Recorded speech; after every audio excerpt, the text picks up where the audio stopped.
How to add the Claude Chrome extension. This tutorial shows you how to install it and get it running in your browser toolbar. First, open Google Chrome on your computer, since the extension only works in Chrome itself, not other Chromium browsers or mobile. From there, go to the Chrome Web Store. After that, search for Claude. At this point, verify the listing is published by Anthropic, since lookalike extensions exist. Following this, click Add to Chrome. From here, click Add Extension in the confirmation pop-up. Give it a moment while it installs. At this stage, once installed, click the puzzle piece icon in your toolbar.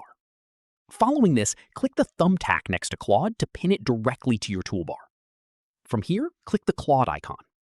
At this stage, sign in with your Claude account when prompted. Keep in mind, this extension requires a paid Claude plan, like Pro, Max, Team, or Enterprise, so a free account won't be able to use it.